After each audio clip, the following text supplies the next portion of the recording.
자, 페노션 같은 경우도 뭐 어쨌든 뭐 좋았겠죠. 근데 우리는 지금 이것만 보는 거죠. 자, 그리고 해운 업체 실적은 운임 상승 가니까 돈이 이렇게 올라도 사람들이 줄을 쓴다고요. 없어! 내가 없어! 그것도 기다려야 돼. 이 됐죠. 그러니까 돈 긁어 모으는 거죠. 대신증권에 따르면 세계 컨테이너 운임 지표인 상하이 컨테이너 운임 지수, 이제 SCFI라고 합니다. 요걸 가지고 해운주를 투자할 때 많이 봤는데 요즘 필요 없어.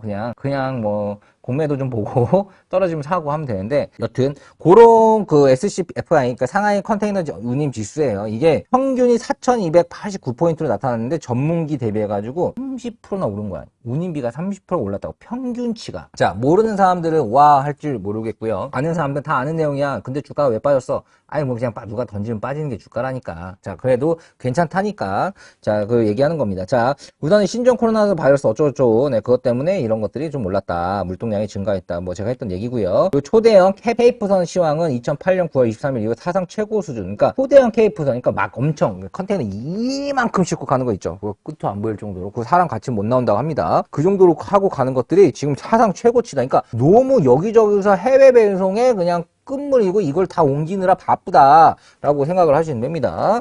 자, 그리고 이는 중국과 호주가 무역 전쟁으로 인한 항로 혼선이 심화됐기 때문에 프리 등부, 철강석 대부분을 호주에 들여오던 중국은 호주와 정치적 같은 브라질 청강석을 대체하고 있다. 하반기 브라질과 철강석 심리학에 따른 운송거리 톤마일 증가의 시황에 긍정적으로 작용한 것, 뭐 이런 것들도 있다. 이렇게 아시면 됩니다. 근데 사실 이렇게 이제 그 호주와 중국의 사이가 엄청 안 좋다. 그런데 지금 중국에 지금 밤마다 전기 다 꺼지는 거 알죠? 막 난리 났습니다. 꺼버려. 그거에 대한 부분들이 가장 큰 게, 중국은 지금 현재 그러니까 탄소를 없애자. 그러니까 친환경을 또 엄청나게 밀고 있는 게 중국이에요. 응? 중국이? 엥? 하는데 엄청 밀고 있습니다. 그래서 에너지를 화석연료를 떼는 것보다는 그러니까 탄소가 없는 친환경으로 가겠다라고 이렇게 막 너무 중국 무식하게 바꿔버리잖아. 시키면 무조건 까라면 까야 되니까. 또 바꾸다 보니까 이게 지금 어쨌든 호주에서 이제 탄소 그런 거 화석연료를 받아가지고 떼가지고 나온 에너지원이 굉장히 컸었는데 그것도 이제 좀 끊고 이렇게 하다 보니까 전기가 안 나오는 거야. 왜냐면 친환경은 그만큼 효율이 안 좋거든.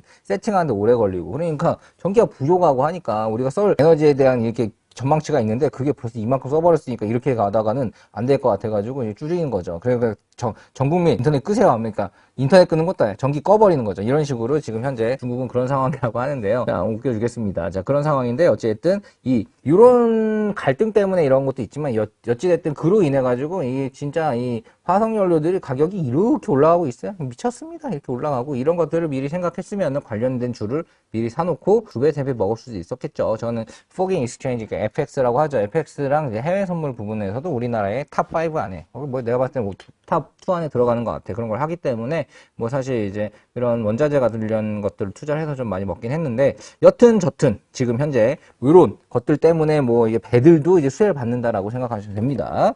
그리고 선형에는 다양 뭐 곡물, 석탄, 기타 광물 이런 수요 증가로 시황 강세는 지속되고 있다. 이런 데는 왜냐하면 나온 데만 나오니까 그 나온 데서 보내줘야 되니까 그런 것들이 수요가 있으면 많아지면 또 보내고 받고 이런 거죠. 지난달 페노션 뭐 어쩌고 좋았다 뭐 이렇게 보시면 되고. 자, 다른 뉴스 보면, 자, H&M 사장님도 걱정한 주가라.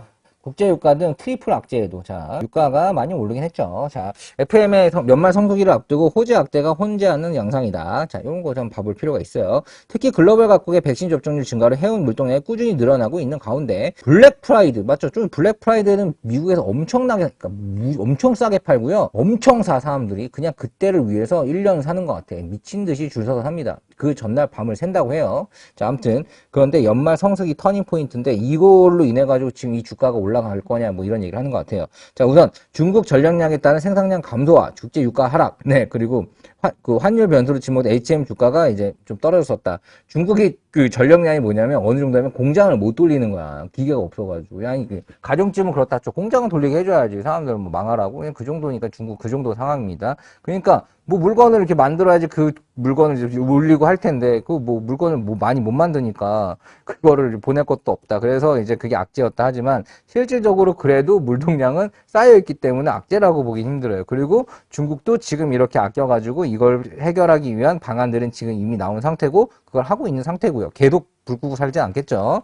어쨌든 G2인데. 자, 그런 상황에서 우선 지금 H&M이 뭐 그런 악재가 있다. 그리고 이제 유가증권에서 뭐 좀 빠졌었다 어쩌다 얘기하는 거고요. 그리고 현재 이제 중국의 전력량에 따른 물동량 감소 또 얘기하고 컨테이너 의존 지수가 이렇게 좀 엄청, 자, 봐봐요. 상하이 컨테이너 운임지수가 전주에 대비해서 1.2% 하락했다. 야, 장난 아니야? 아까 뭐라 그랬어요? 작년 분기 대비해서 30% 올랐다며. 30% 올랐다가 지금 1% 빠졌다고? 이렇게 빠진다고? 지랄한 해입니다. 네, 말도 안 돼요. 이거는 너무, 이것 때문에 뭐, 이게 힘들다? 그렇게 생각하는 거면은, 뭐, 예를 들어서 평균을 한 98점 맞는 애가 97점 맞았다고 너는 열등생이야. 라고 얘기하면 뭐야? 뭐 장난 아니야? 아이씨, 내가 아무리 그래도 못해도 내가 서울대는 못 가더라도 고대는 가겠지라고 말을 할 수 있겠죠. 네, 그런데 걔가 열등생일까요? 아닙니다. 네, 그런 상황이에요. 지금 HMM은 지금 운임비도 올라가고 물동량 엄청 들어가고 엄청 좋습니다. 그런데 이렇게 조금 뭔가 악재가 있는 걸 너무 부풀려가지고 이렇게 진짜 악성 기사를 내는 거는 좀 잘못됐다라고 보입니다. 근데 그래도 이제 마지막에는 깨끗하게 끝내는 것 같아요. 쭉쭉쭉 하면은. 자, 그리고 물류난 및 유가 상승과 환율 리스크 고조라는 뭐 HMM 호재로 분석된다라고 이렇게 하는데, 자, 유가 상승의 부분에 대해서 좀 말씀드릴게요.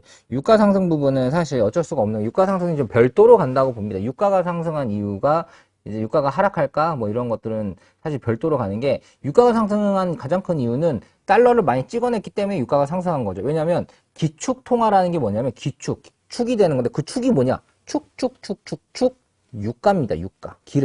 기름을 사고 팔 때 어떤 돈으로 할 거냐가 기축이에요. 뭐 다른 사람이 의견도 있겠지만 저는 이게 맞아요. 저희가 이제 그동안 쭉 강연을 하고 이걸 배우고 한 그 부분이 그게 맞겠습니다. 그렇기 때문에 기름을 사고 팔 때 달러로 하는데, 이 달러를 너무 많이 미국에서 미친 듯이 찍어내 버리니까 이거의 가치가 그렇다고 떨어지지가 않아요. 달러는 안전자산이니까. 그러니까 야, 이게 진짜 넌 돈 너무 뿌리니까 이게 얘를 올려버리는 거예요. 그래, 달러 많이 뿌리니까 달러로 지금 한 장 받을 거 한 장 반 받을게, 이렇게 하면 되게 올라갔다라고 생각하시면 맞습니다.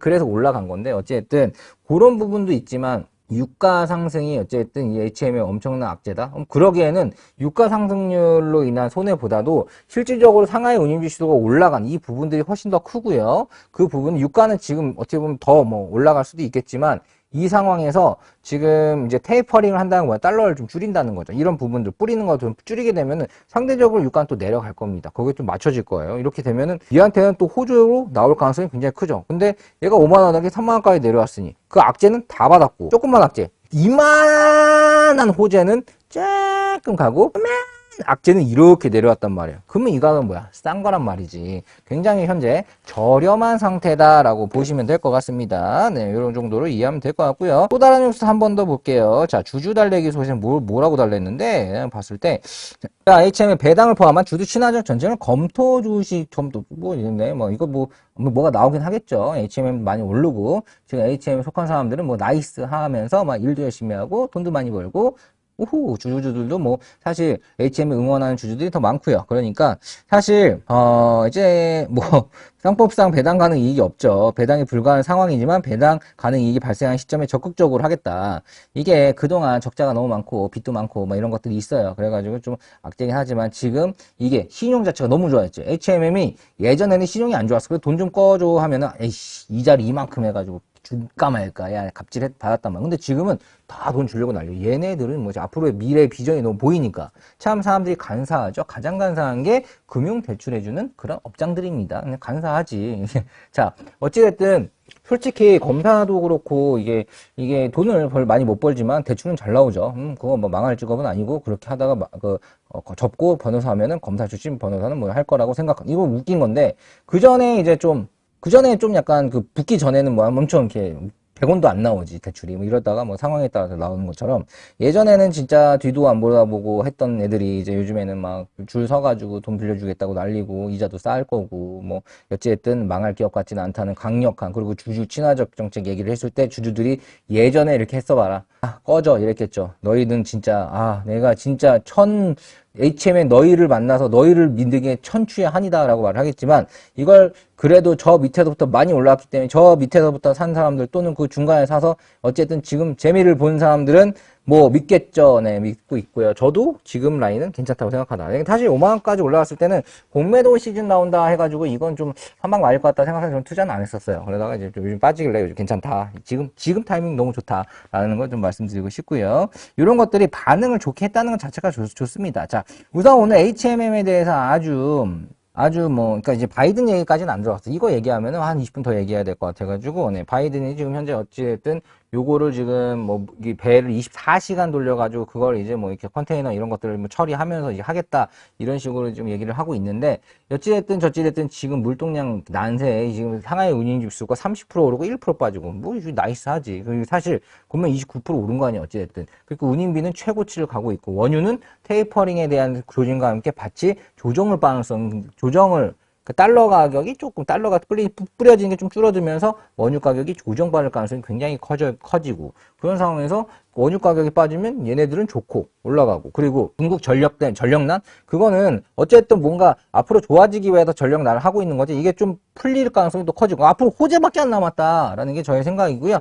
지금 3만원 라인 좋습니다. 3만원, 28,000원, 27,000원 라인 조금이나 떨어지면 땡큐 하고 더 사세요. 그리고 목표가는 45,000원 봅니다. 50%죠. 그 정도는 봐도 사실 큰 문제 없이 갈 수 있을 것 같다라고 보이는 HMM이었습니다. HMM의 두 번째 시간에는요, 좀 더 HMM에 대한 좀 구체적인 내용들 좀 제가 썰을 풀어드리면서 실질적으로 투자자들 또는 투자할 사람들에게 도움을 드리도록 하겠습니다. 그리고 추가적인 질문 사항들은 밑에 있는 번호로 HMM이라고 남겨주시면 좀 잡아드리도록 할게요.